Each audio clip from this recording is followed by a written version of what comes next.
Thank you, Acting President. I rise today to support this bill and of course acknowledge the traditional owners on the land on which we meet and pay respect to elders past and present. And I'm really happy to speak on this bill today, and just want to start off by sharing some of the great experiences I get in this role.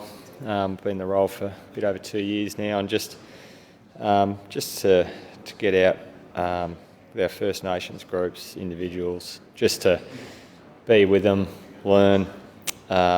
It's really fantastic, whether it's on the peninsula or across Gippsland, living culture on the peninsula, getting out and just walking along the foreshore and learning more about the bush tucker that's available, and just to have, and the history of so many of our plant species, and whether it's food or medicinal purposes that have been used for tens of thousands of years.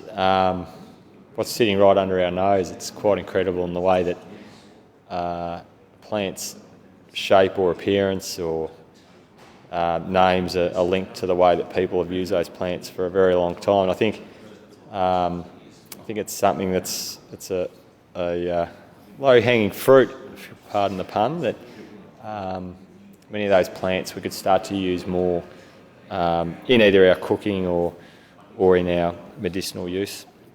And of course, Glawak up the other end of the electorate have been with Danny and others, have been a fantastic group to get to know and see what they're doing.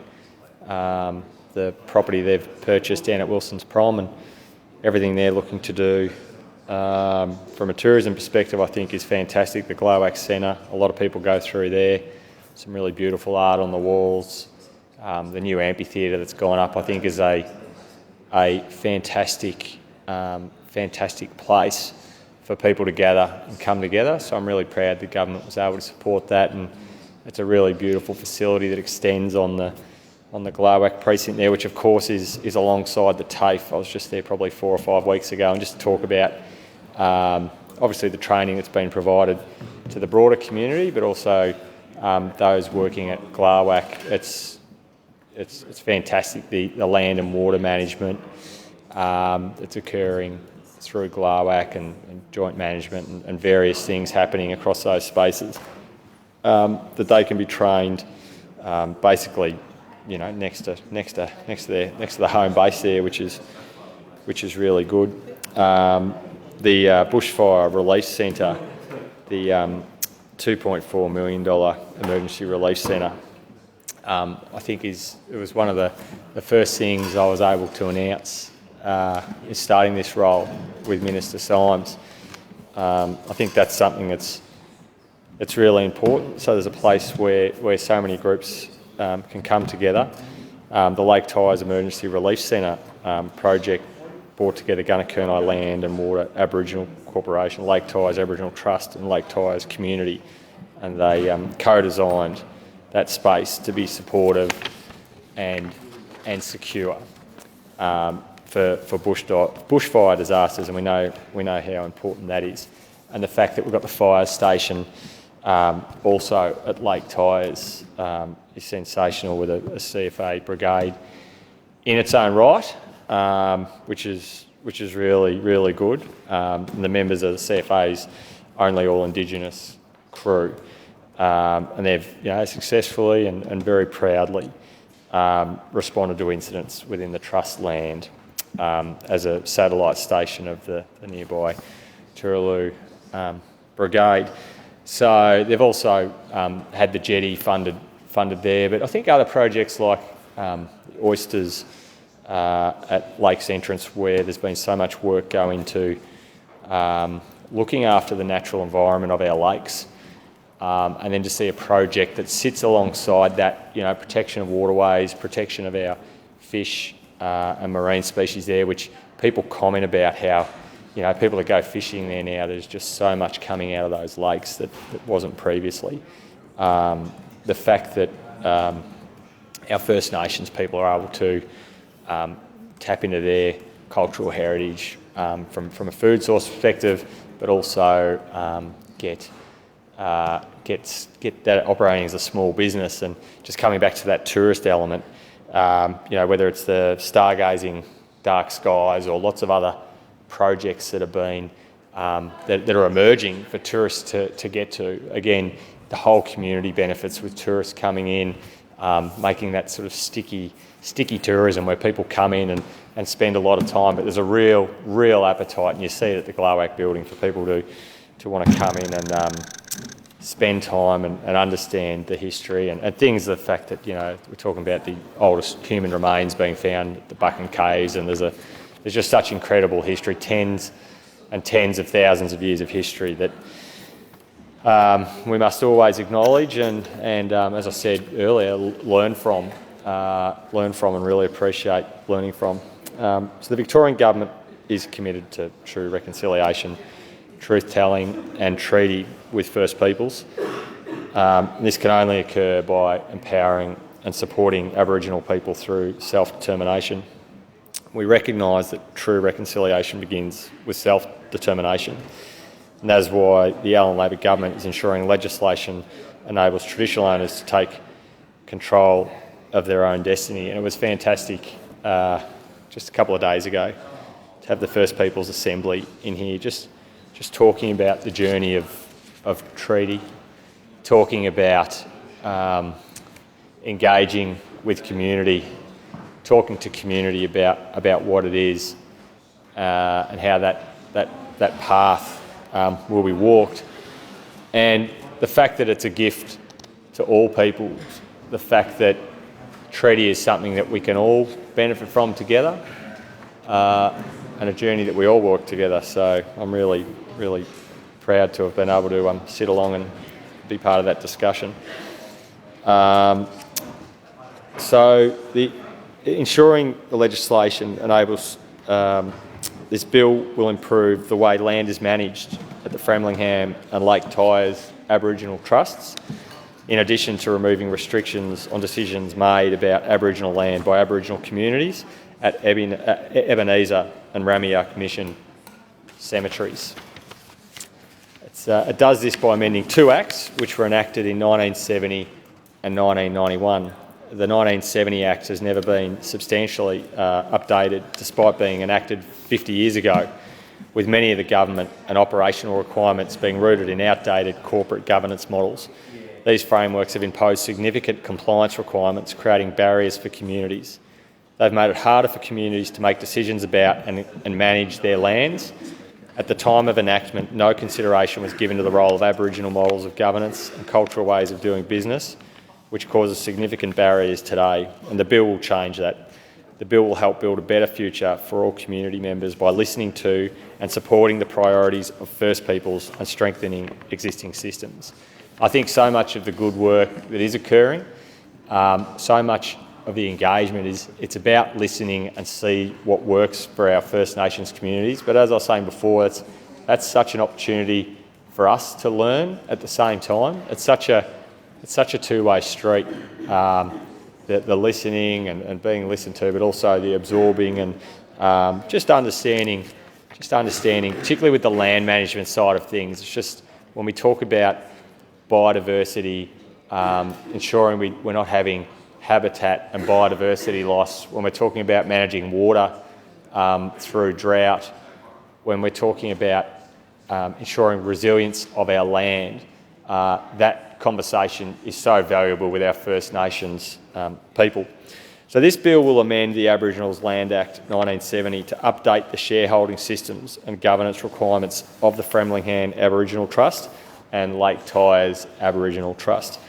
This bill helps to give effect to phase one of the Victorian Government's responses to the independent review of the Aboriginals Land Act 1970 by implementing 22 legislative recommendations supported in full.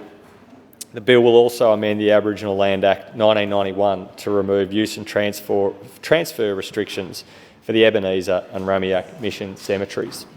These amendments implement all recommendations in full of a review of the 1991 Act. The bill will also modernise both acts. The Aboriginal Lands Act 1970 was a landmark piece of legislation. It was the first time the Victorian Parliament recognised Aboriginal land rights and the government's first attempts to recognise self-determination. It was created in direct response to the Framlingham and Lake Tyers Aboriginal communities' advocacy for land rights. As former mission sites, Framlingham and Lake Tyers represent the state's past racist, segregationist and assimilationist laws which actively sought to deny First Peoples any form of self-determination. And for me, growing up in country Victoria, we used to have a spot up on a hill nearby King Billy's seat, miles and miles, hundreds of kilometres away from these locations, but to know that people ended up there and just how close it is to our history and to all of our history.